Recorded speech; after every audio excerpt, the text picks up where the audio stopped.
Mivahintsika an'io ary dia mbola ny masoa ihany aloha ny resantsika. Rehefa avy eo tsika resaka mahafinaritra. Fa ny masoa resantsika dia izao tovolahy izay hitantsika amin'ny sary izao dia dokotera.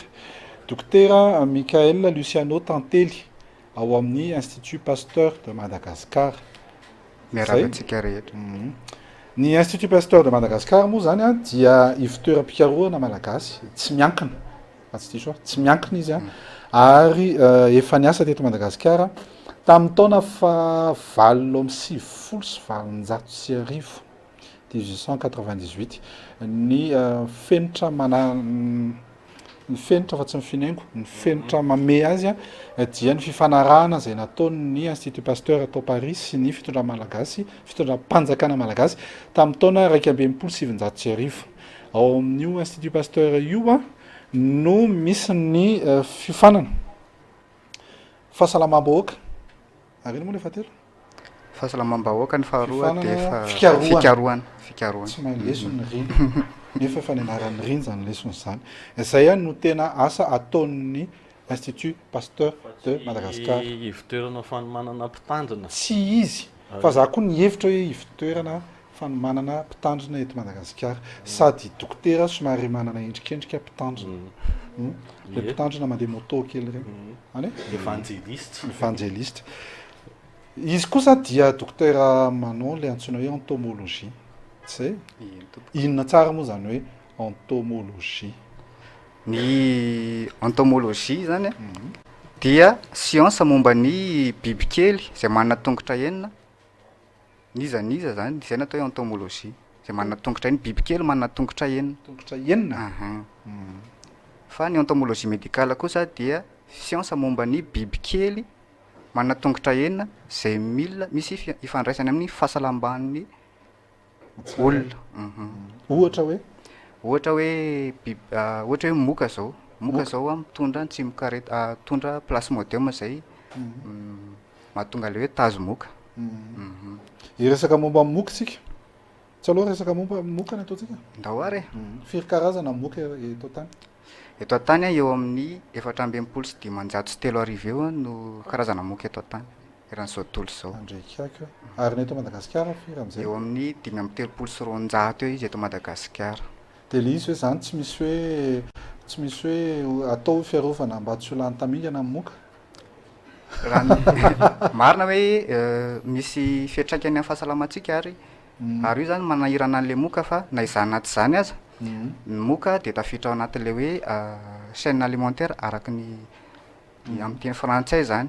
Zany hoe raha ohatra hoe lany tamingana ny moka nefa izy mety hoe sy foto-tsakafon'ny biby dia mety misy tsy fampiandanjana ao anatiny azoko. Lasa misy mizana amin'ny tany hely. Nohatro zao. Dia ary inona ino avy ny aretina azo amin'ny moka ankoatra ny tazo moka?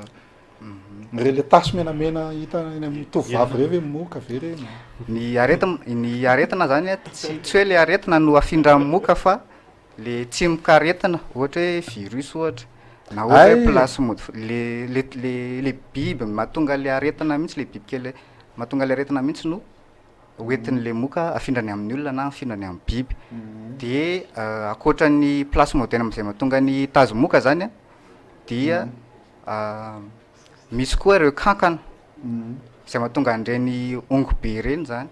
Ongo be lehibe tongotra ireny. Ireny koa afindra amin'ny moka ireny. Dia misy koa ny atao hoe tsimokaretina na hoe virus izy izay mahatonga an'le hoe chikungunya na hoe dengue. Ary inona mahatonga hoe moka amin'ny alina no manaikitra? Tsy voatery misy karazana moka manaikitra amin'ny alina fotsiny, dia misy manaikitra amin'ny andro-tany fotsiny, dia misy ohatra hoe maraina dia hariva, dia misy koa moka karazana moka sady manaikitra amin'ny alina izy no manaikitra amin'ny atoandro koa. Tendan-kanina be reny. Moka bota be. Moka tendan-kanina reny. Fa inona ary raha hainareo ny moka azo hohanina? Moka azo hohanina? Moka? Mokary. Mazo menga dokotera. Miaka tsara mihitsy. Dia inona moa saika anontaniako teo? Ary inona zany ny fomba azo atao hiadiana amin'ny moka? Ny fomba fiadiana amin'ny moka dia tsy maintsy miankina amin'ny fomba fiainan'ny moka. Mariako zany o fa ny moka zany a ny manatody izy anaty rano, de anaty rano ny zanany no mivelona zany, de avy eo izy a rehefa afaka herinandro ohatra de tonga de manome le moka le mananelitra le manaikitra iny, de misy karazany roa zany na ady amoka amin'ny alalan'ny zanany, zany hoe vonoina zany le zanany amin'ny alalan'ny fanesorana an'le rano kely miandrony reny.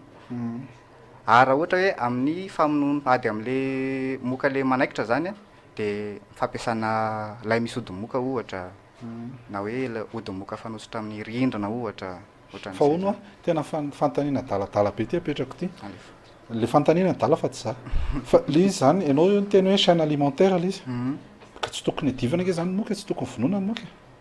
Eo indrindra tsika satria amin'ny resaka ady moka zany a de atao zany zay ampihenana an'le moka zany moka mba tsy hiparitaka le aretina entin'ny moka.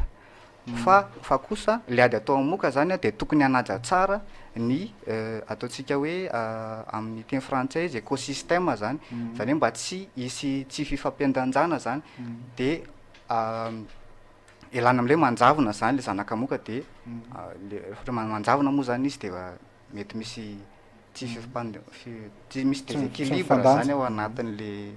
Nisy fantaniana teo tamin'ny Facebook hoe mahay mitsabo biby ve ianao? Za moa zany tsy mahay mitsabo biby fa ny ahy tonga de resaka moka fotsiny tena haiko.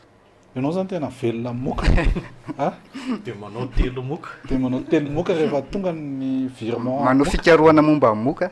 Zany any aminay tena be dia be tonga avany aminay raha ohatra. Aiza misy anareo? Any aminay tsy teneniko eto. Za mahita. Mila tenenina ihany zany. Zany. Ono ary fantaniako farany angamba ny alohan'ny hamarana antsika ny fiarahana aminao de ny hoe moka ve rehefa ohatra izy ka avy manaikitra de maty.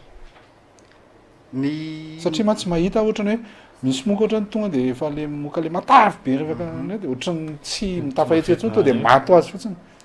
Ny moka zany a tsy ahifoka aloha zany a fa moka matoa manaikitra olona na manaikitra biby, de le raha iny zany a ilainy amin'ny famatoran'ny atodiny zany. Zany hoe mila mitsetsitra an'iny zany a am'izay matoy tsara le atodiny. Ka ny moka tsy indray mandeha na indroa no manaikitra ao anatin'ny androm-piaina, fa ataontsika hoe en moyenne izy eo amin'ny fito eo mandritra anazy maty zany. Fa ny androm-piaina ny firy? Eo amin'ny en général izy eo amin'ny 5-10 andro eo. Fa matetika amin'ny sasany moka ohatra hoe maharitra hatramin'ny 4 bolany zany, misy karazana moka zany. Inona hono ny avantage azo amin'ny moka? Andraso vakiko tsara mihitsy e. Salama tompoko. Inona moa ny avantage azo amin'ny moka e? Ny avantage avy amin'ny moka ray ihany zany.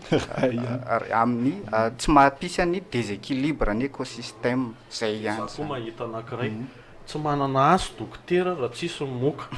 Iny avantage anazy. Zay. Sady izy lasa manao telo moka.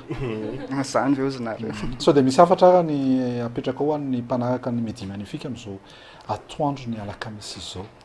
Ie, ny afatra apetrako angamba de hoe tsy misy afa-tsy ny fampiasana lay misy odi-moka aloha zany tokony ampiasaina tsara zany reny ady atao moka ireny, ary tsy misy afa-tsy ny fahadiovana manodidina ihany koa, satria raha vao hoe ohatra hoe manary poana yaourt tsika manodidina de iny a manjary miango mampanangona rano zany, de amin'iny le moka no mirongra de tsy maintsy tokony ho diovina zany manodidina. Zay angamba ny afatra tsotsotra.